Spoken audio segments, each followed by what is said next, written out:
गीता अध्याय 15 के श्लोक 16-17 में 3 प्रभु बताए हैं। ये 3 प्रभु कौन हैं? किस प्रभु की शरण में जाने के पश्चात जन्म और मरण समाप्त हो सकता है? 3 प्रभुओं में सबसे उत्तम परमात्मा कौन है? कैसा है? उसका क्या नाम है? इन सभी गूढ़ रहस्यों को जानने के लिए अवश्य सुनिए जगत गुरु तत्वदर्शी संत रामपाल जी महाराज के अमृत वचन। तो ये आपको दिखाने के लिए, समझाने के लिए कि ये लाल है, ये कौड़ी है, ये पहचान बनाने के लिए सत्संग किए जा रहे हैं, प्रमाण दिखाए जा रहे हैं सदग्रंथों के। नहीं तो पुण्यात्माओं, 2 अक्षर की बात थी, जब तुम्हारे अंदर ये अज्ञान ना भरा हुआ होता, नाम दे देता दास, मर्यादा बता देता और आप भक्ति करो ठाठ से, बात तक खत्म होगी थी। लेकिन आप भक्ति कर नहीं सकते जब तक आपके हरदम ये ठोक ठोक कर नहीं भर दिया जाएगा कि सचमुच ये भगवान है और ये साधना है, प्रमाणित है सदग्रंथों में, इससे मोक्ष होगा ना। फिर क्यों डले डोए, क्या फायदा रीस करने का भक्ति का। तो इस सत्य को सत्य सिद्ध करने के लिए आपको सत्संग सुनाया जाता है ताकि आपकी रुचि बने। आप फिर अपने आप उन छोटे जलाशयों को त्याग कर और दरिया के किनारे जा बसो, आप सदा सुखी रहोगे, वहाँ कभी अभाव नहीं होगा किसी वस्तु का। तो वो दरिया सतलोक है, वहाँ जाने के बाद किसी भी वस्तु का कभी अभाव नहीं होगा। फॉर एग्जाम्पल आप देख लो कि छोटे जलाशय में तो जल समाप्त होगा और दरिया के पास आप चले गए तो वहाँ कभी भी जल समाप्त नहीं होता। आपका जल संबंधित जो संकट था सदा के लिए समाप्त हो गया।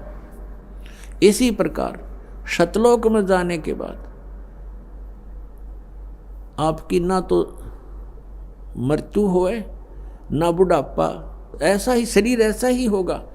हमारे भगवान भी अपने जैसे हमरे ही होनहार हैं, हमारे सृजनहार हैं।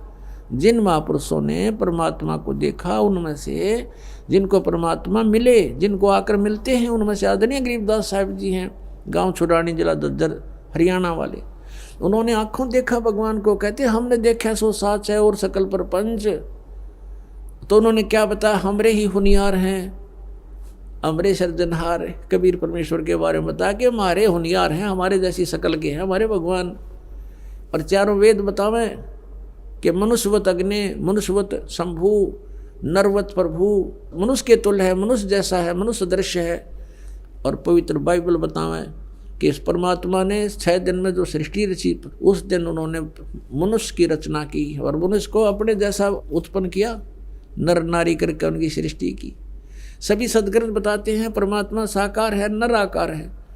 और आज तक हमें परमात्मा की परिभाषा ही विपरीत बता रखी थी।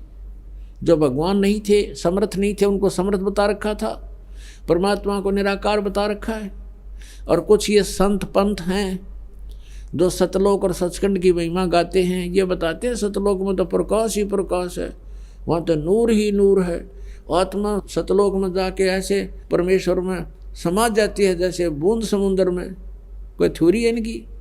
फिर क्यों डले डोरे हो? जब वहाँ डूब के मरना है, समुद्र में गिरना और उसमें मिल जाना तो अपनी मौत मोल लेनी है। तो हमारी क्या इच्छा बढ़ेगी, चलो कोई कहे चलो मोक्ष होगा, समुद्र में डांक मारो, कोई बात हुई है? तो सतलोक में सृष्टि है, ऐसी ही सृष्टि है। सब बाग बगीचे, सब फल फ्रूट सदाबहार हैं, लेकिन वो बहुत सुंदर और बहुत स्वादिष्ट। वो कभी वहाँ पतझड़ नहीं आती, कभी गर्मी नहीं होती, ना सर्दी होती, बसंत जैसा मौसम रहता है और कोई भी वहाँ व्यर्थ नहीं होता, सदा युवा रहते हैं। वो ऐसा शरीर है, उसमें राग द्वेष नहीं होता। वहाँ ऐसी व्यवस्था है कि वहाँ किसी प्रकार का भी कोई बंटवारा नहीं है। और सभ्य लोग हैं, हंस व्यक्ति हैं, वहाँ पर हंस आत्मा है, वो एक दूसरे को दुखी नहीं कर सकते, भगवान से डरने वाले हैं और सबको कोई अभाव ही नहीं है। जैसे आप यहाँ आ रहे हो, ये कि रिहर्सल आपके लिए कि ऐसा है वो सतलोक। ये तो पृथ्वी लोक के ऊपर एक हम चाहते हुए भी पूरा सुविधा नहीं बना पा रहे हैं, लेकिन ऐसा है जैसे ये बरवाला आश्रम है, आप इसमें आ गए हो, आप परमात्मा के बच्चे हो, ये दास नौकर है उस परम पिता का, और आपके लिए उसने जो भी हमें दिया है उसके लिए हम आपकी हर सुविधा का ख्याल रखते हैं। ध्यान रखते हैं कि परमात्मा के बच्चों को कोई दिक्कत ना हो। तो यहाँ आपको बिछे बिछाए मैट मिल रहे, बना बनाया भोजन, सर्दी है रजाई तैयार करवा रखी। तो यहाँ आने के बाद अगर आप फिर भी कोई किसी बात पर बकवाद करते हो तो यहाँ ऐसे क्यों बैठ गया, तूने ऐसा क्यों कर दिया, तू वहाँ से ऐसे उठा लाया, तो इस तरह की तो ये तुम्हारी अपनी नेचर है जो तुम कहीं भी जालो उड़ाइए बकवाद करोगे ही करोगे। नहीं तो यहाँ कोई आपस में द्वेष करने का गुंजाइश नहीं है। एक जैसा सबको आहार मिलता है, एक जैसा बिछौना मिलता है, और फिर भी कोई कहता है वो फिर बकवाद अपनी है। मान ले आप अपना बेड लगा रखे, आपका बिस्तर है, और किसी का अनजान अपने में पैर भी टिक गया, तो एक तन्यों कहे प्राण मर ले, तने क्या कर दिया, अरे किन्हों कहे भाई ध्यान करियो, देख थोड़े गंदे पैर थे, मेरा कप भी खराब हो गया, और वो भी न्यों कह दी गलती होगी। तो यहाँ एक तो ये तो हंस आत्मा होती हैं जो थोड़े बहुत कष्ट को भी सहन कर लें, दूसरे ने दुखी ना करे। तो जो सतलोक जाएंगे उनके अंदर ये नेचर पहले बनाया जाता है कि वो छोटी छोटी बातों में बकवाद करना छोड़ दें, एक दूसरे से प्यार रखें, एक दूसरे के दुख में दुखी हों। तो वही आत्मा वहाँ पहुँच पाती है। जिनमें राग द्वेष है, अटपट की बकवाद भरी है, वो वहाँ कैसे जाएगा? वहाँ तो हंस आत्माएं हैं, और फिर वो शरीर दूसरा होता है। यहाँ तो ऐसा है जैसे अच्छी आत्मा है कोई, और बहुत ही अच्छी नम्र आत्मा है। कभी कभी बीपी हाई हो जाए, वो भी गलत बोल जाता है, तो कर्म बिगड़ गए उसके। तो वहाँ ऐसा नहीं है, वहाँ शरीर बिल्कुल ऐसा है कि उसमें कोई भी किसी प्रकार का पुर्जा कभी डिफेक्टिव नहीं होता, और तेज पुंज से बना शरीर है। या तो 5 तत्वों से बना है, वह केवल एक प्रकाश तत्व से बना हुआ शरीर है। अपना आत्मा हमारे समझ में नहीं आती, क्योंकि हम परमात्मा की परिभाषा से बिल्कुल अपरिचित हैं। इब जैसे ये शरीर आपका, ये कितना सुंदर है, और इस 5 तत्वों से बना है। ये 5 तत्व कौन कौन से हैं? मिट्टी, जल, वायु, अग्नि और आकाश। इसमें कितने दिखाई दे आपको? नहीं दिखता। और किस तरह उसी पदार्थ को किस तरह घुमा फिरा के शरीर बनवाया मालिक ने, उसका किस तरह उन सब को एकत्रित करके और किस तरह फैक्ट्री में डालकर कैसे बनवा दिया। माता पिता का सहयोग किया, उन्होंने खाना खाया, 5 तत्वों का है सारा बना हुआ, उससे फिर क्या मटेरियल बनाया, उससे फिर शरीर बनवा दिया। ऐसे ही वहाँ जाने के बाद जो शरीर वहाँ मिलेगा वो शुक्रम कायम है सनाविरम, और ऐसा ही भगवान का है शुक्रम कायम। शुक्र माने माता पिता के बीज से न बनी हुई वो काया नहीं है वहाँ की, उससे बनी हुई काया नहीं है, वो अकायम है, शुक्रम अकायम। ऐसा नावीरम, उसमें नाड़ी नूड़ी नहीं है, नाड़ी नहीं है तो ब्लड प्रेशर आप पे ना हो। तो वहाँ हर तरह की सुविधा सुख है। वहाँ जाने के बाद फिर कोई राग द्वेष नहीं होता, और वहाँ फिर भी कोई बकवाद करता उसको फिर ये सजा है, फिर यहाँ पटकने पड़ते हैं। तो अब हम वहाँ जाने के बाद गलती नहीं कर सकते। जैसे कई भक्तों के मन में ये आ जाती है, नए नए जो आते हैं शंकाएं पैदा करते हैं कि यदि हम वहाँ चले गए जहाँ से हम आए हैं, और उनको ये भी मालूम हो गया कि हम क्यों आए हैं, क्योंकि वहाँ हमने भगवान से आस्था उठा के एक इस काल में लगा ली थी, तो हम इसके साथ आ गए। तो वो कहते हैं कि यदि हमारे वहाँ जाने के बाद फिर यह समस्या होगी, हमसे कोई गलती होगी, तो हम फिर वापस आ जाएंगे। बिल्कुल आ जाओगे, लेकिन वहाँ जाने के बाद आप फिर गलती कर नहीं सकते। क्यों नहीं कर सकते? क्योंकि आप यहाँ के कष्टों से परिचित रहोगे। अब जैसे कोई व्यक्ति जा रहा है रास्ते में, और आगे उसने देखा कि उस रास्ते में तो बहुत भयंकर गड्ढे हैं, जंगल है, वन है, और वहाँ चोर उचक्के लोग रहते हैं, सभ्य व्यक्ति नहीं है, और किसी कारण से गलती से उस रास्ते कभी चला गया, उसने वो भी कष्ट उठाने पड़े, वो गड्ढों में से भी गाड़ी निकाली, आगे चोर उचक्के मिल गए, उनको पीटा भी, उनका धन भी लूट लिया, सभ्य व्यवहार भी नहीं किया। क्या वो व्यक्ति उस रास्ते फिर जा सकते हैं? भूल कर सपने में भी ना जा सकते। तो हम वहाँ जाने के बाद ऐसा समझ जाएंगे कि वहाँ कैसे लोग हैं और कैसा लोग है वो, हम सपने में भी ना हो यहाँ पर, और वहाँ गलती होगी ही नहीं, क्योंकि हम परिचित हो गए किन गलतियों के कारण हमने ये सजा मिली। तो प्रसंग चल रहा है कि हम सतलोक में जाएंगे जब हमें उस परम अक्षर ब्रह्म रूपी दरिया का पता लग जाएगा तो यहाँ कोई नहीं रहेगा। फिर एक समस्या और आती है,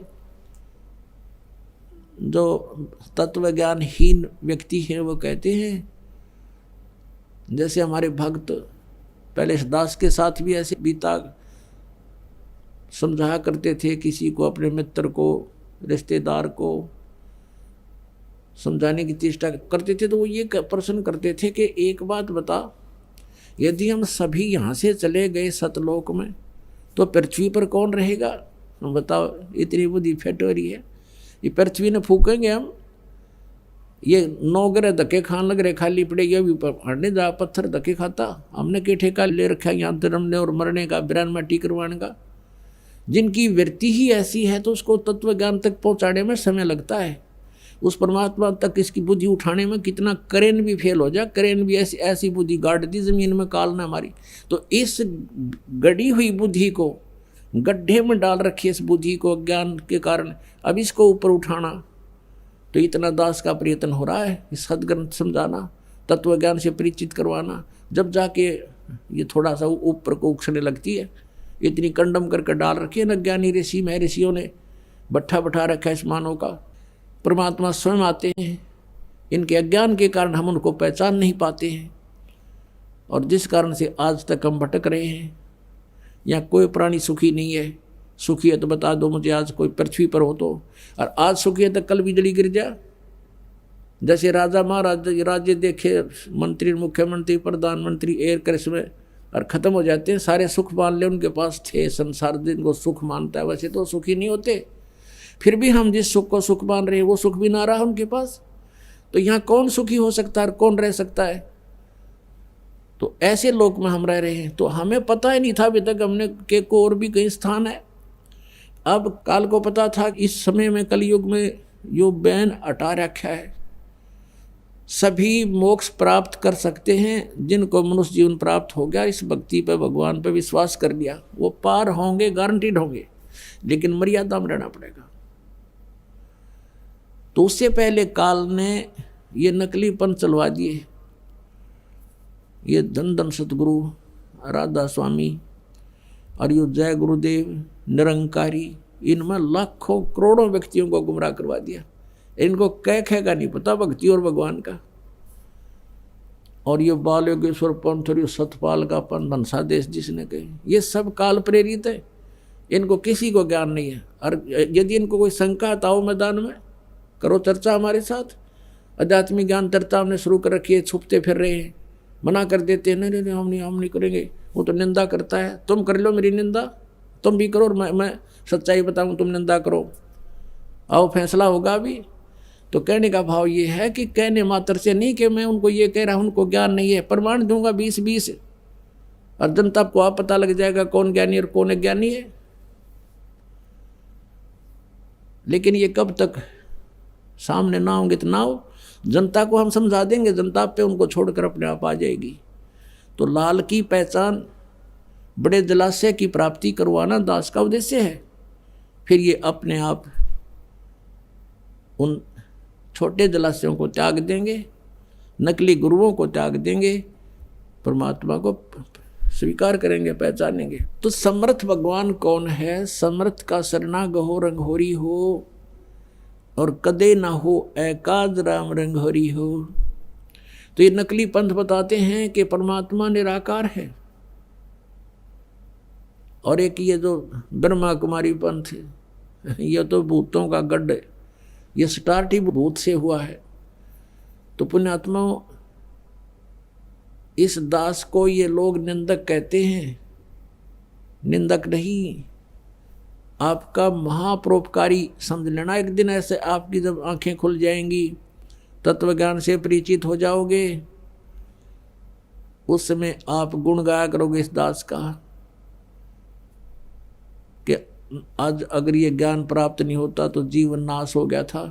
अपने आत्माओं, दास को निंदक बताना एक तो अनजानपना हो सकता जो ज्ञान परिचित नहीं है, और दूसरे वो बता सकते हैं जो उन संतों के एजेंट हैं, कोई उनकी पुस्तक बेच रहा है, या कोई वहाँ पर कोई पद प्राप्त कर रखा उसने किसी का और को गुमराह करने का उसको ठेका ले रखा है, तो ऐसे व्यक्ति इसको निंदा बता सकते हैं दास के प्रयत्न को। नहीं तो ये ऐसा प्रयत्न है जैसे एक बार किसी व्यक्ति ने नकली नोट छाप लिए थे 500 के,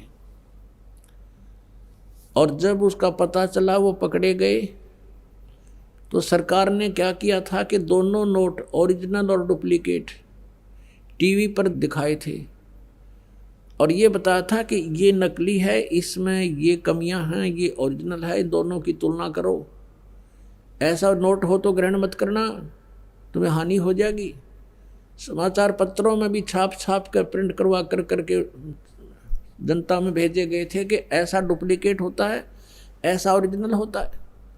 तो क्या वो प्रयत्न सरकार का हमारे हित में था या अहित में? हित में था।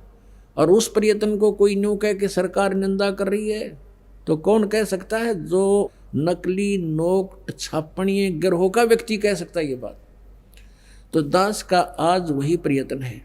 जिन संतों ने आपको भक्ति के नाम मंत्र विधि बता रखी है और साथ में जो हमारे सदग्रंथों में भक्ति विधि है, ये तो है ओरिजिनल नोट, और जो शास्त्र विधि त्याग का मनमानी पूजाएं कर रहे हैं वो है नकली नोट। तो आपको दास बता रहा है कि इस नकली नोट ने छोड़ दो, ये काम का नहीं आवा तुम्हारा, और ये ओरिजिनल नोट ये है, ऐसा प्राप्त करो। तो इस प्रयत्न को यदि कोई निंदा कहता है तो वो उस गिरोह का आदमी है जो नकली नोट छाप रहे हैं।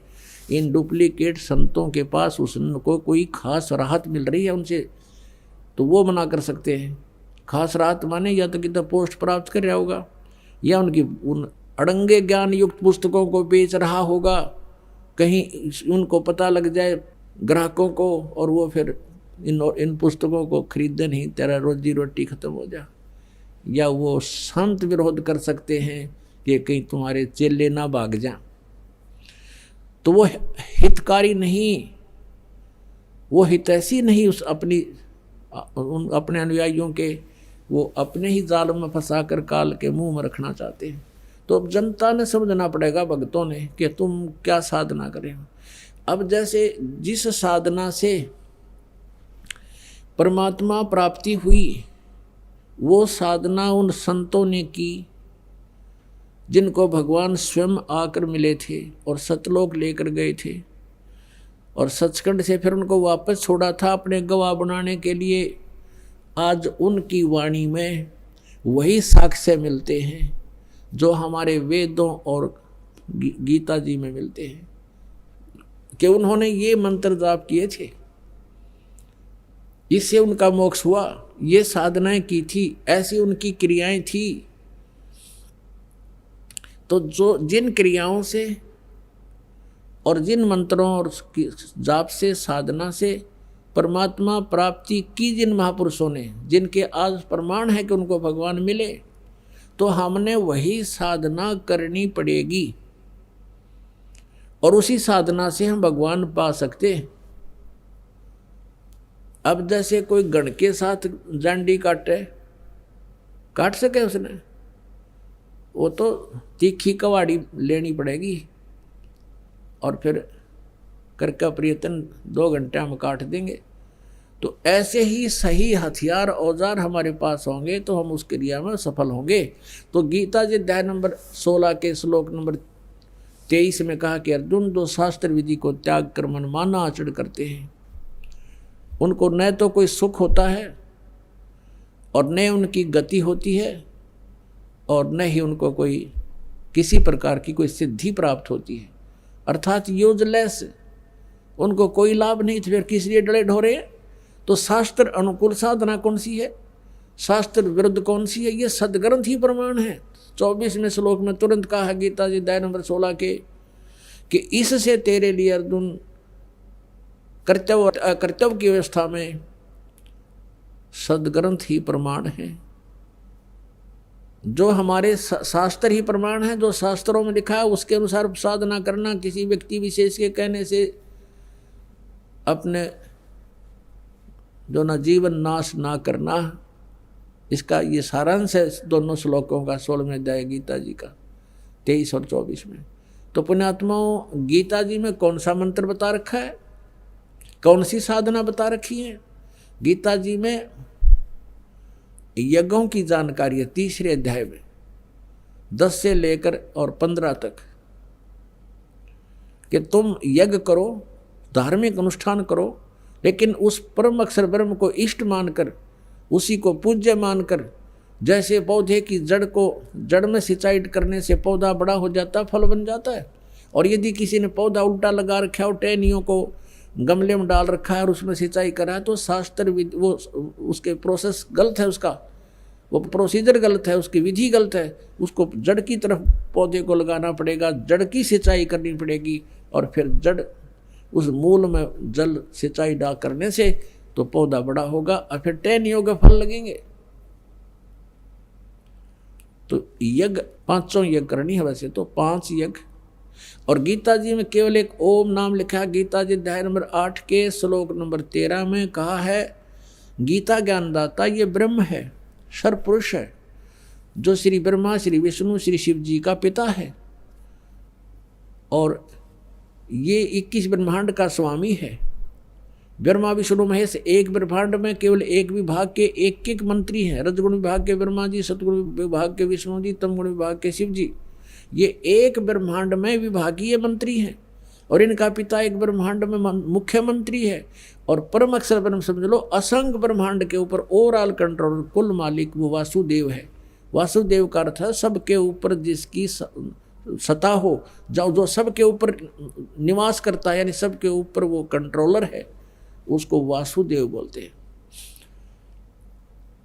तो वासुदेव श्री कृष्ण जी के पिताजी का नाम वासुदेव था, और वो वेदों में लिखे हुए भगवान की उपमा के से ही नाम सिलेक्ट करके गुरु लोग अपने जो अनुयायियों के, यजमानों के वह नाम रख दिया करते थे। लेकिन श्री कृष्ण वाज नॉट वासुदेव, श्री कृष्ण वासुदेव नहीं था। वासुदेव का अर्थ तो बहुत गहरा होता है। जैसे गीता जी अध्याय नंबर 7 के श्लोक नंबर 19 में कहा है कि बहुनाम जन्मानाम अंते ज्ञानवान माम प्रपद्यते। गीता जी अध्याय नंबर 7 के श्लोक नंबर 12 से लेकर 15 तक तो बताया कि तीनों गुण, रजगुण ब्रह्मा, सतगुण विष्णु, तमगुण शिव जी की जो साधना करते हैं तो उससे उनको लाभ कुछ नहीं होता, इसलिए वो मेरी साधना ना करते।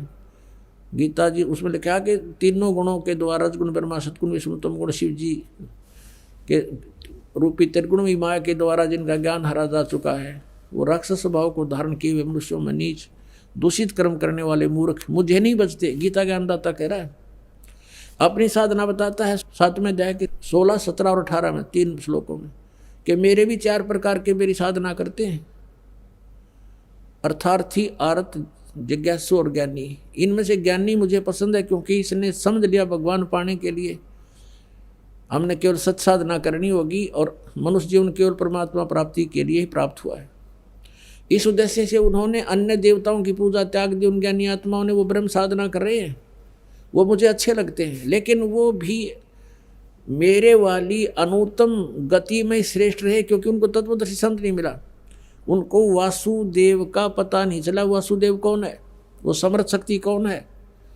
समर्थ का शरणा गहो रंगोरी हो, कदे ना हो अकाज राम रंगोरी हो। श्रीमद् भगवद गीता अध्याय नंबर 18 के श्लोक नंबर 62 में कहा है कि अर्जुन तू सर्वभाव से उस परमेश्वर की शरण में जा, उसकी कृपा से ही तू परम शांति को और सनातन परम धाम को प्राप्त होगा। तो वो उस संत की साधना तत्वदर्शी संत से मिलेगी, वो मिले नहीं, जिस कारण से वो ऋषि जन, वो ज्ञानी आत्मा ब्रह्म साधना पर ही लगे रहे और ब्रह्म को सुप्रीम पावर मान लिया। इसलिए कहता है कि वो ज्ञानी आत्मा है तो उदार, लेकिन मेरे वाली घटिया साधना में ही लीन रहे। क्यों? अब 7वें अध्याय के 19वें श्लोक में कहा है कि बहुनाम जन्मानाम अंते ज्ञानवान माम प्रपद्यते। बहुत बहुत के किसी अंत के जन्म में ये ज्ञानी आत्मा मेरी भक्ति यानी ब्रह्म साधना करते हैं। नहीं तो आन उपासना में ही, जैसे किसी का जन्म हो गया मुसलमान धर्म में, वो अपनी ओर पूजा कर रहा है, उन्हें ब्रह्म का बेरा है को नहीं। किसी का जन्म हो गया ईसाई धर्म में, वो कुछ और ही साधना करे, उनको भी पता नहीं। और जिनका जन्म हो गया हिंदू धर्म में, वो अपने हिसाब से और नीचे सतर की साधना में लगे, ब्रह्म तक बुद्धि उठती ही नहीं। कहते हैं बहु नाम जन्मा नाम अंते, गीता ज्ञानदाता कहता है ज्ञानवान माम प्रभुते, वो ज्ञानी आत्मा मुझ ब्रह्म की भक्ति करता है। और वासुदेव सर्वमिति सर्वात्मा सुदुर्लभ है, ये बताने वाला संत बहुत ही दुर्लभ है कि वासुदेव ही सब कुछ है। सर्वम, सब कुछ का मतलब है वही सर्व सृष्टि रचनहार है, वही हमारे पाप कर्मों के दंड का नाशक है, वही हमें सुखी कर सकता है, वही हमारे जो ना प्रारब्ध के दुखों का निवारण कर सकता है, वही हमारी आयु बढ़ा सकता है, और वही हमें पूर्ण मोक्ष प्राप्त करा सकता है। उसकी शरण में जाने के बाद फिर लौटकर प्राणी कभी संसार में नहीं आते, और उसकी शरण में जाने से परम शांति और सनातन परम धाम प्राप्त होता है। कहते ये बताने वाला संत साधु महात्मा सुदुर्लभ है, यानी अति दुर्लभ है, घना दुर्लभ है। और यही सूक्ष्म वेद में कहा है, तत्व ज्ञान कोई ना कहे रे झूमकरा, ये पैसे ऊपर नाच सुनो रे झूमकरा। कोटों मध्य कोई नहीं रे झूमकरा, अरबों में कोई गर्क सुनो रे झूमकरा। एक भगत था, झूमकरा नाम था, वैसे तो राम राय था, उसका नाम उसे झूमकरा कहा करते थे। और वो आदरणीय गरीबदास साहिब जी के पास पहुँच गए, गाँव छुड़ानी में, वो लुधियाना के पास वासियर गांव का एक सरदार था, वो राम राय झुमकरा। तब वो ज्ञान से परिचित हुआ, वहाँ पहुँचा गरीबदास साहिब जी के पास। तो उसने कहा कि हे भगवान, ये ज्ञान तो आज तक हमारे को किसी ने बताया को नहीं। आदरणीय गरीबदास साहिब जी ने कहा था कि बताया तो था, जैसे आदरणीय नानक साहिब जी ने बताया था, लेकिन उसके ज्ञान को कोई समझ नहीं सका। और आप तक जो पहुँचे वो लोक वेद पहुँचा हुआ, नानक साहिब जी वाला ज्ञान तुम्हें प्राप्त नहीं हुआ। बता तो था उन्होंने, उनका बड़ा विरोध हुआ था उस समय। तो क्या बताते हैं कि अब झुमकरा पूछ रहा राम राय आदरणीय गरीबदास साहिब जी से, वो सरदार जी, कि हे भगवान, ये ज्ञान तो आज तक हमारे को किसी ने बताया नहीं। तब उन्होंने कहा था कि करोड़ों मध्य कोई नहीं रहे झुमकरा, अरबों में कोई गुरख सुनो रहे झुमकरा। यो तत्व भेद कोई ना कहे रहे झुमकरा, ये पैसे ऊपर ना सुनो रहे झुमकरा। ये पैसे के ऊपर बने बैठे जाने ब्राह्मण गुरु जो नकली बने फिरे, इन पैसा चाहिए, तत्व ज्ञान इन पे है ही नहीं, ये अधिकारी नहीं गुरु पद के, और ये गुरु बने बैठे सारे। और करोड़ों में कोई नहीं मिला रहे झुमकरा, करोड़ों गुरुओं में नहीं है, अरबों में कोई ग्रक है। अपना तो जैसे एक गांव में और 15,000 की आबादी है, तो गण्य नहीं तो उसमें तो 5,000 गुरु पाएंगे, 5,000। ये तो थोड़े थोड़े बताऊं मैं। कैसे गुरु पाओगे, जैसे कोई तो झाड़े लड़ियाँ पाओगा, और जैसे किसी बेटी बहन के बच्चे के तकलीफ हो जाती है तो सास बताओगी इसका कान तला टीका ला दे, एक गुरु। फिर दूसरी बताओगी नो के इसका बार लीगा हो रहा है, इसके ऊपर 100 रुपया वायर का बार लीगा धर दे। तीसरी आओगी नो गई इसका भीतर लिया हो रहा है, कुछ और बताओगी गुड़ गाड़ गेहूँ गेहूँ वो रख दे। और चौथी आओगी इसका चौराहे वाली का हो रहा है वो धर दे हैं। और कितने ले जाएंगे, वो क्या माथा टिकवा लिया वहाँ, कोई कहेगा वहाँ जोड़ बनवा लिया इसने। यानी एक ऐसे ऐसे 5,000 गुरु पाएंगे उस पूरे गांव में। अभी हिसाब ला लो कितनी जनसंख्या भारत इस पूरे विश्व की। कहते हैं करोड़ों में नहीं पावा था ना ये सत्य ज्ञान बताने वाला, बाकी ये नकली गुरु हैं जो लाखों ने भ्रमित करे, इनके पास भी तत्व ज्ञान नहीं। तो कहते कोटों मध्य कोई नहीं रहे झूमकरा, अरबों में कोई गर्क सुनो रहे झूमकरा। अरबों में, उसमें अरबों में गर्क गरीबदास जी थे, आदरणीय गरीबदास साहिब जी, उसकी कोई सुना नहीं था। अरबों यानी पूरे विश्व में एक है। तो अरबों में आज इस दास के ऊपर कृपा है, इस परमपिता परमेश्वर कबीर भगवान की। इस पृथ्वी पर इस दास के अतिरिक्त तत्व ज्ञान से परिचित नहीं है। उनके पास ये गर्क का अर्थ होता है, यानी सब तरह से कंप्लीट है।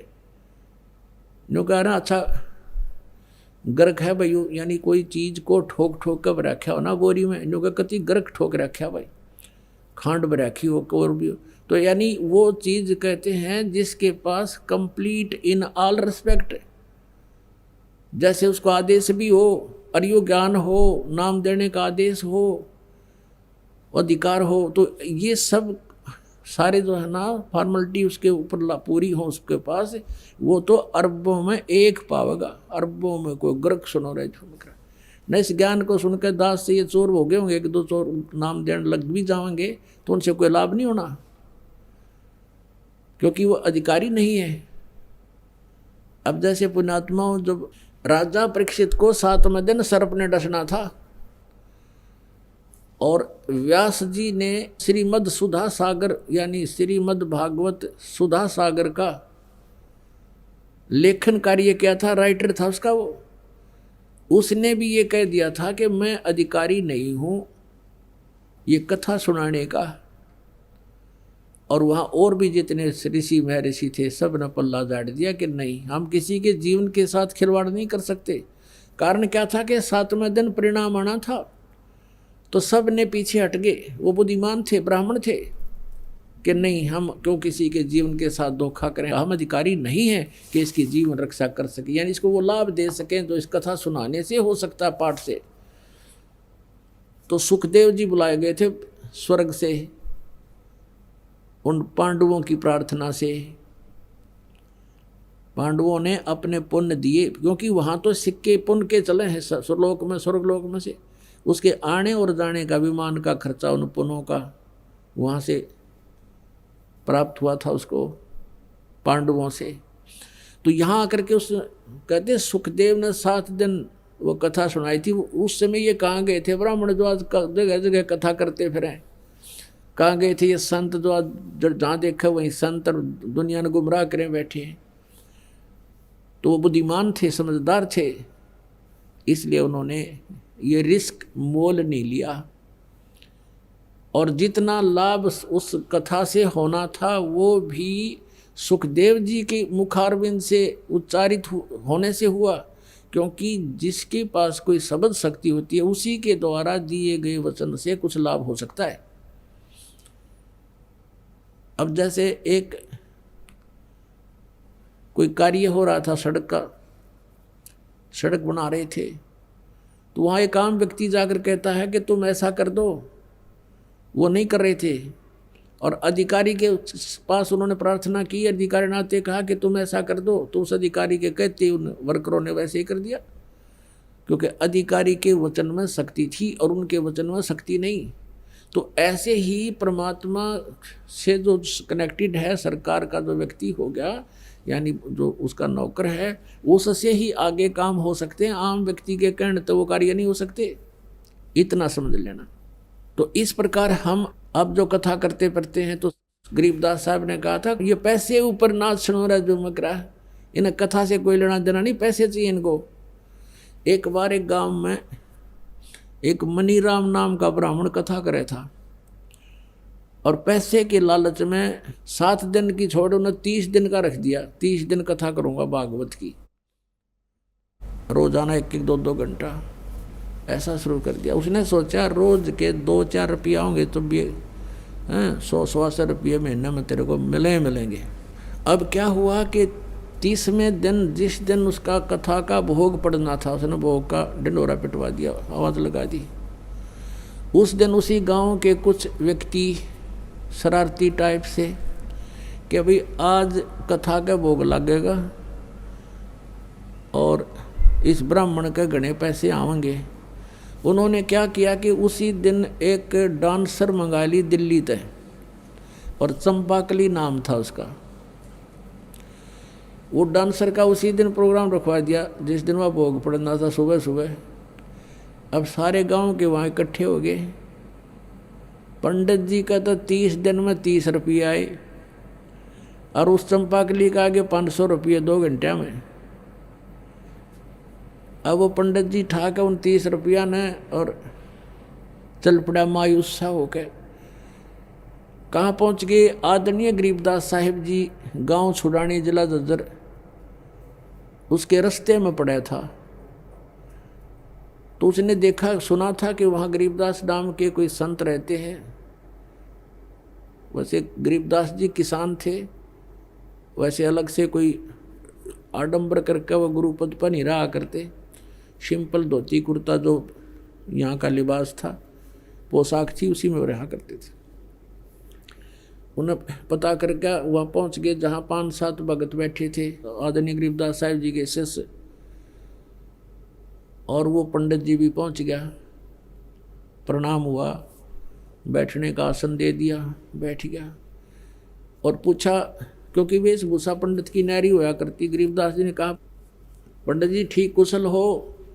पंडित जी का माथा ठनक रहा, चौड़ी पड़ रही, कहने लगे, महाराज क्या ठीक है, आग लगी पड़ी है, हाहाकार मच गई है और दुनिया का तो नाश जाएगा, ये हो गया और वो हो गया। अब काफ़ी उलाने सुलाने दे रहा था, तो शिष्य बैठे थे, वो कहने लगे गरीबदास साहिब जी से कि महाराज जी, पंडित जी को क्या तकलीफ है, कुछ बता भी नहीं पा रहा है ये। तब गरीबदास जी ने कहा, भाई बताऊं क्या समस्या है इसके सामने? फूटी ज्ञान विवेक की, अंधा है जगदीश, और भाई चंपाकली का 500 और मनीराम को 30, यो रोड़ा पड़ रहा है इसके जी ने।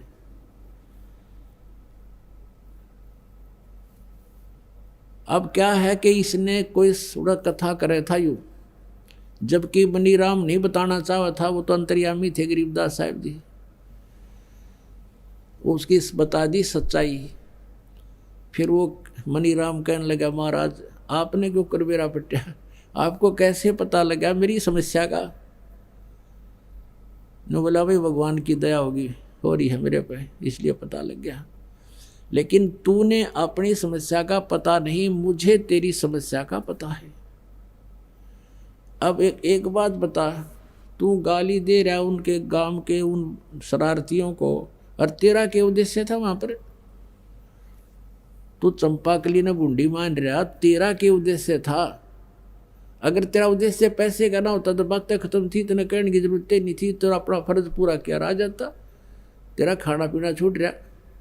बोला जी बात तो नहीं होगी ना। फिर उनको ज्ञान दिया, समझाया क्यों नरक कट्ठे क्यों डले ढो रहा, नालायक तेरे कर्म फूट गए, तो है अधिकारी कथा करने का। जब गरीबदास जी ने कहा कि उस समय कहाँ मर गए थे तुम ये सारे ब्राह्मण, जब राजा परीक्षित को सर्प डसना था, या महर्षियों ने जितने जिनको तुम आज अंडी मान रहे हो उन्हें भी हाथ जोड़ दिया था कि हम नहीं इनके जीवन के साथ खिलवाड़ कर सकते, हम कथा के अधिकारी नहीं है, हम क्यों पाप के भागी बने? अब तुम्हें ज्ञान नहीं इसलिए तुम जहर विष खा रहे हो। उसी दिन उस ब्राह्मण ने चरण पकड़ दिए महापुरुष के और कहने लगा, भगवान आज के बाद ये नरक ये इकट्ठा नहीं करूँगा, कल्याण करवा, तेरे भगवान ने 2 रोटी दे रखी और मजदूरी कर ले, कोई साधन नहीं है। तो उसी दिन से उसने वो परित्याग कर दिया और छोड़ दिया। तो ज्ञान पता चलेगा कि ये विष है, ये नहीं करना चाहिए, शास्त्र विरुद्ध है, साधना उस दिन त्याग देंगे हम। अब प्रसंग चल रहा है कि जो गीता जी में वर्णित है वो तो शास्त्र अनुकूल साधना। श्रीमद् भगवत गीता जी अध्याय नंबर 8 के श्लोक नंबर 13 में ये गीता ज्ञानदाता ब्रह्म है, श्री कृष्ण जी के शरीर में प्रवेश करके बोल रहा है और ये कह रहा है कि ओम इति एकाक्षरम ब्रह्म व्यवहारन माम अनुसमरण ये प्रयाति तजंदेहम सयाति परमाम गतिम। मुझ ब्रह्म का, माम ब्रह्म, मुझ ब्रह्म का केवल एक ओम यह अक्षर है, एक यह ओम अक्षर है, नथिंग एल्स। ना हरे राम हरे कृष्ण राधे राधे श्याम मिला दे, ओम नमः शिवाय, ओम भगवती वासुदेव नमः, एवं नमः, ये एंड बेंड जो नाम है ना, ये मोक्ष के नहीं है, ये शास्त्र विदिता का मनमाना मंत्र है। जाप है ये ज्योति निरंजन निरंकार ओंकार सतनाम, और ये कोई मंत्र नहीं है, ये कोई मोक्ष के मंत्र नहीं है। और ये सतपुरुष अकाल मूर्त सब स्वरूपी राम, और भी पता नहीं कितने अटपट के मंत्र, जितने मुँह उतने मंत्र दे रखे नहीं। सूक्ष्म वेद में कहा परमात्मा ने, और मंत्र कोटों हैं, उनसे मोक्ष नहीं होगा, निरे नाम है वैसे तो करोड़ों, उनसे कोई मोक्ष नहीं होगा। मोक्ष का तो एक ही मंत्र है। जैसे ब्रह्म तक की साधना का ओम इति एक अक्षरम ब्रह्म विहारण मामनुसमरण यह प्रयाति तदंदेहम सयाति परमाम गतिम। मुझ ब्रह्म का केवल एक ओम अक्षर है, और जो इस नाम का जाप अंतिम श्वास तक यानी मरते दम तक इसी का उच्चारण करता हुआ शरीर त्याग कर जाता है, सयाति परमाम गतिम, वो ओम नाम से मिलने वाली परम गति को प्राप्त होगा। ओम से मिलने वाली परम गति कौन सी है? ब्रह्मलोक प्राप्ति होगी। ब्रह्म की साधना से, ओम नाम के जाप से ब्रह्मलोक प्राप्ति होगी। जो श्रीमद् देवी भागवत 7वें स्कंद में दुर्गा देवी जी स्वयं हिमालय राजा को बता रही है। गीता प्रेस गोरखपुर से प्रकाशित, सचित्र मोटा टाइप, केवल हिंदी, पृष्ठ 562-63 पर। उसमें क्या बता रखा है? पहले तो वो अपनी साधना के विषय में बताती है कि मेरी साधना करनी है तो ऐसे कर, लेकिन ये मोक्षदायक नहीं है। तो उस ब्रह्म का क्या स्वरूप है वो बताया जाता है। उसका एक ओम नाम है, उसका ओम नाम जाप करो और सब बातें छोड़ दो और कोई पूजा नहीं करनी। और उसको यानी ब्रह्म को पाने का टारगेट रखो, उद्देश्य रखो। अंत समय तक साधना करते हुए तुम उस ब्रह्म को प्राप्त कर जाओगे। वो ब्रह्म कहाँ रहता है? वो ब्रह्म लोक में रहता है। गीता जी अध्याय नंबर 8 के श्लोक नंबर 16 में कहा है कि ब्रह्मलोक पर्यंत ये सभी पुनरावृत्ति में है। ब्रह्मलोक तक गए हुए प्राणी भी जन्म मृत्यु में आते हैं, इनका पूर्ण मोक्ष नहीं होता।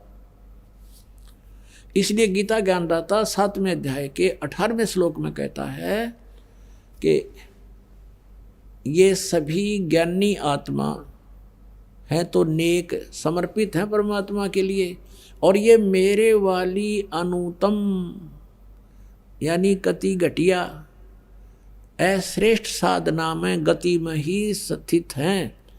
यानी मेरे से होने वाली, ब्रह्म से होने वाली, ओम नाम से होने वाली गति ही इनको प्राप्त होगी, या तो अनुतम है।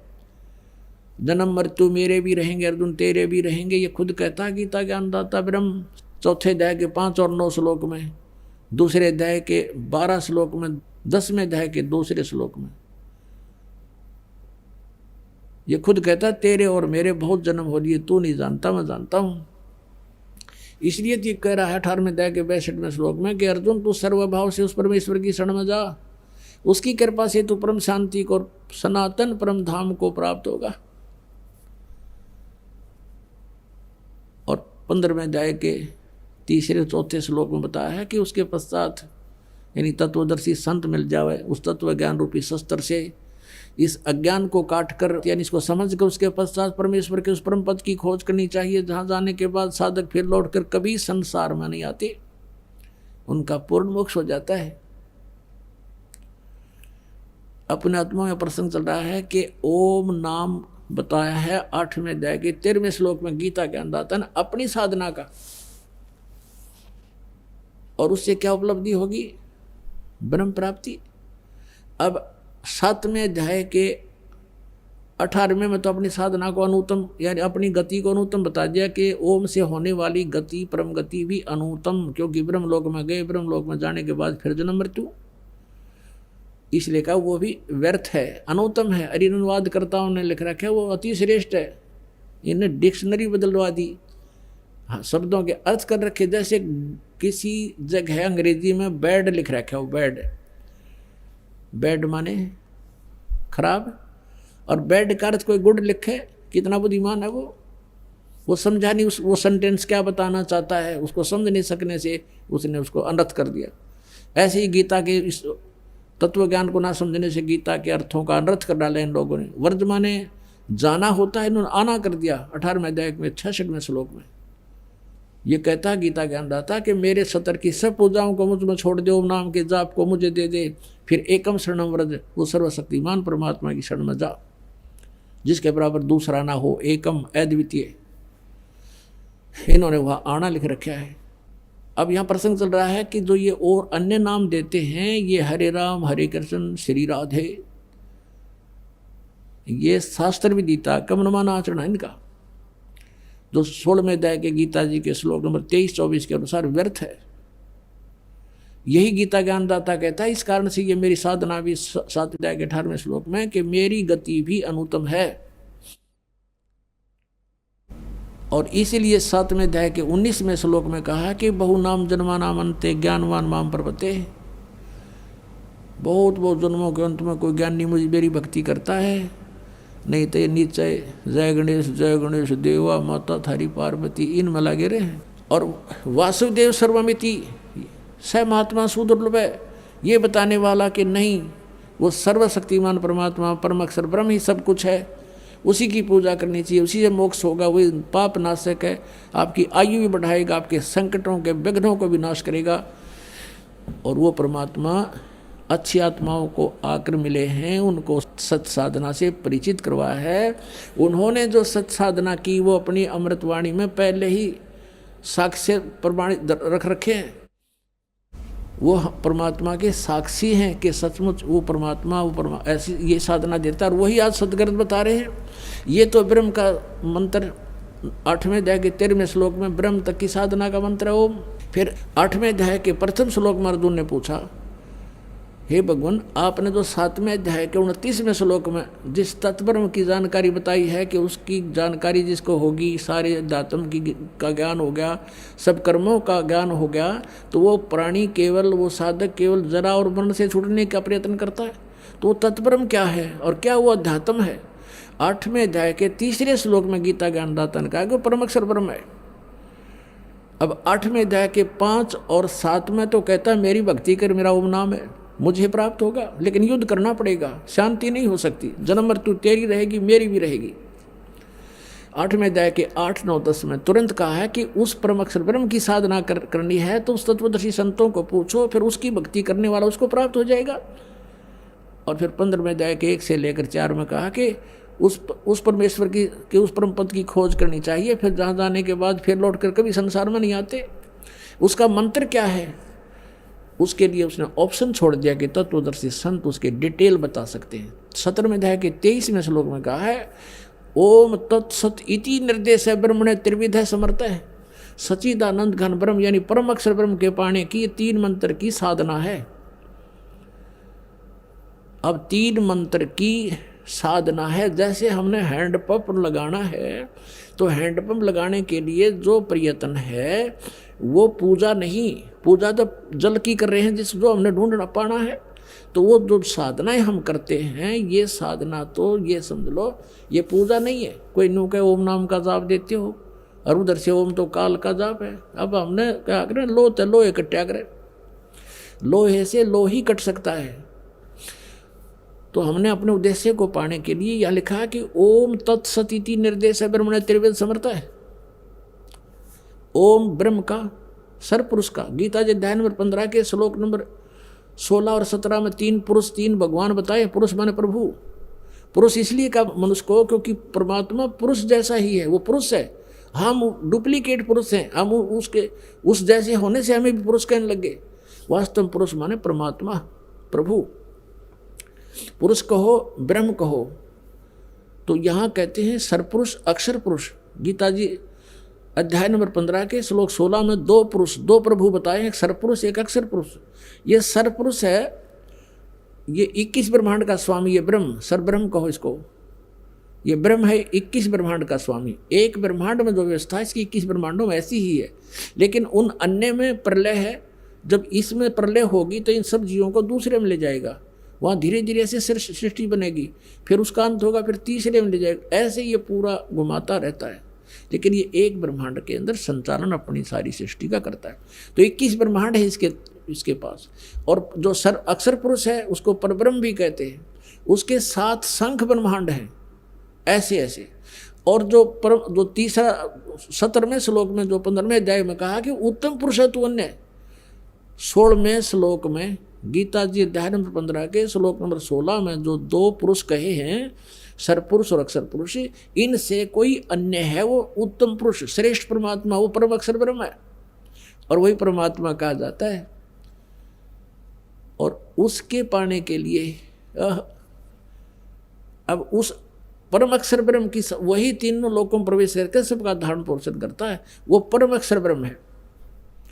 अब गीता जी अध्याय नंबर 17 के श्लोक नंबर 23 में कहा कि उस सच्चिदानंद घन ब्रह्म की साधना का ओम तत्सत इति निर्देश है ब्रह्मण त्रिवेद समर्थ है। ब्रह्मण माने उस परम अक्षर ब्रह्म का, सच्चिदानंद घन ब्रह्म की साधना का केवल इस 3 मंत्र का के जाप का निर्देश है। निर्देश का मतलब है फाइनल फैसला, नथिंग एल्स। डायरेक्शन है ये, इसके अग्रम मग्रम नहीं है और कुछ नहीं। ओम तो ब्रह्म का, ओम को सरपुरुष भी कहते हैं। ये सरपुरुष का हम अपनी संत भाषा में हमारे महापुरुषों ने इसको क्षर पुरुष का अक्षर, और एक अक्षर जो नाश ना हो उसको अक्षर बोलते हैं। तो क्षर और अक्षर, लेकिन इस अक्षर पुरुष को यहाँ अक्षर पुरुष इसलिए कहा गया कि इसकी आयु बहुत लंबी है, लेकिन इसकी फिर भी मृत्यु है। इसलिए तो कहा है गीता जी अध्याय नंबर 15 के श्लोक नंबर 16 में कहा है कि सरपुरुष और अक्षर पुरुष ये दो भगवान हैं, 2 पुरुष हैं। इनकी और इनके अंतर्गत जितने प्राणी हैं ये सब नाशवान है। जीवात्मा तो किसी की भी निवृत्ति का देह की, ना कुत्ते की, ना सूर की, वो तो बात ही सेपरेट इशू है। लेकिन हम जो प्राणी रूप में हैं ये सब की मृत्यु होती है और इनकी भी मृत्यु होती है। इसलिए 17वें श्लोक में 15वें अध्याय के में गीता जी में कहा है कि उत्तम पुरुष तो अन्य, उत्तम पुरुष है, उत्तम पुरुष पुरुषोत्तम यानी सही भगवान तो इन दोनों से भी कोई और है, वही परमात्मा कहा जाता है। और वही तीनों लोकों में प्रवेश करके सबका धारण पोषण करता, वो है अवैश्वर है, वो है अविनाशी परमेश्वर। और उसके पाने की ये 3 मंत्र की साधना है। ओम सरपुरुष का, और तत् ये अक्षर पुरुष का, ये सांकेतिक है। तत् ओम तो सार्वजनिक है, तत् और सत ये गुप्त है। तत् और सत ये यानी कोड वर्ड है इनमें, ये दास के अतिरिक्त इनको कोई नहीं बता सकता। और दास से प्राप्त इस ज्ञान से कोई वैसे किसी को बता भी देगा उसका अपना भी नाम खत्म, दूसरा कल्याण होना है को नहीं, दोषी होगा, उसका नाम खत्म हो जाएगा। तो ये क्योंकि अधिकारी के बिना आप कोई डुप्लीकेट लाइसेंस बना कर देते हो, पासपोर्ट बनाते हो डुप्लीकेट, तो आप भी सजा के पात्र और बनवानियाँ भी दोनों ठोके जाएंगे जेल में। तो ऐसा समझदार व्यक्ति गलती नहीं कर सकता। अपराधी व्यक्ति ही ऐसा किया करते हैं। तो जो भगवान के अपराधी हैं, दोषी हैं, वही इन मंत्रों को मुझसे प्राप्त करके इस दास से वो स्वयं प्रभु बनने की चेष्टा करेंगे गुरु, तो वो अपना भी जीवन नाश करेंगे और उन प्राणियों के साथ भी धोखा कर रहे हैं जो उनसे उपदेश प्राप्त करेंगे। तो कहने का भाव ये है पुण्यात्माओं, समर्थ का शरणा गहो रंग होरी हो, कदे न हो ए काज राम रंग होरी हो। दुख द्वंद उपाद में जीव बंधे, समर्थ की नहीं उपासा है। दुख द्वंद उपाद में जीव बंधे, समर्थ की नहीं उपासा है। इस दुख द्वंद में, उपाद में, बकवाद्या में सब जीव लगे हुए हैं, उस समर्थ की पूजा नहीं करते हुए। समर्थ का शरणा गहो रंग होरी हो, कदे न हो ए काज राम रंग होरी हो। बोलो सतगुरुदेव। परम पिता परमेश्वर पूर्ण ब्रह्म सर्वश्रेष्ठी रचनहार कबीर जी की असीम कृपा से आप पुण्यात्माएं सत्संग सुनने के लिए उपस्थित हुए।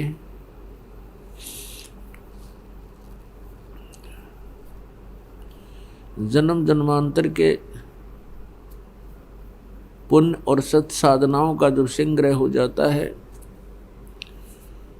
तब परमात्मा मनुष्य जीवन देता है। और भी अत्यधिक जो पुण्यकर्मी प्राणी होते हैं, मनुष्य जीवन प्राप्त करके वे सतगुरु शरण ग्रहण कर पाते हैं। वो अत्यंत पुण्यकर्मी होते हैं। उनमें से आप जी हो, कोई भी कारण आपके लिए बना, आप परमात्मा के चरणों तक पहुंच गए हो, चाहे कोई किसी कारण से भी आया है, कोई दुख के कारण यहाँ आया है, कोई संकट के कारण आया है, तो वो संकट, वो दुख उसके लिए वरदान सिद्ध होगा। यदि वो आपत्ति उस पे नहीं आती तो वो प्राणी यहाँ नहीं आता। कुछ पुण्यात्माएं ऐसी हैं जो केवल परमात्मा की ही तलाश में लगी हुई हैं। वो भी पुण्य कर्मी प्राणी हैं और वो परमात्मा की चाह उनके लिए वरदान बन गई कि वो यहाँ पहुँच गए। और मनुष्य जीवन प्राप्त करके जो प्राणी भक्ति नहीं करते हैं तो वो कर्महीन है, और जो भक्ति कर भी रहे हैं और शास्त्र विधि त्याग के मनमाना आचरण करने वाले संतों के पास चले गए हैं, जो शास्त्र विधि रहित साधना करवा रहे हैं, तो उनका जीवन भी व्यर्थ है, वो भी कर्महीन है। तो पुण्यात्मा, मनुष्य जीवन की प्राप्ति बार बार नहीं होती। परमेश्वर कबीर देव जी स्वयं आकर के इस तत्व ज्ञान को बताते हैं और समझाते हैं कि मानुष जन्म दुर्लभ है, मिले न बारंबार, जैसे तरवर से पत्ता टूट गिरे वो बोर न लगता डारे। दुख में सुमरण सब करे, सुख में करे ना कोई, जय सुख में सुमरण करे तो दुख काहे को होवे। सुख में सुमरण किया नहीं, दुख में करते याद, कहे कबीरता दास की, फिर कौन सुने फरियाद। राम नाम रटते रहो, जब तक घट में प्राण, कबहू तो दीन दयाल के बनक पड़ेगी कौन। मानुष जन्म पाए के जो नहीं रटे हरि नाम, जैसे कुआ जल बिना बनवाया क्या काम। राम रटत कन्या भली, साकेट भलो न पूत, छेरी के गल में गलथना, जिसमें दूध ना मूत। राम रटत कोड़ी भलो, चू चू पड़े जो चाम, वो सुंदर शरीर किस काम का, जा मुख नाही नाम। राम रटत दारिद्र भलो, टूटी घर की छान, वो सुंदर महल किस काम के, जहाँ भक्ति नहीं भगवान।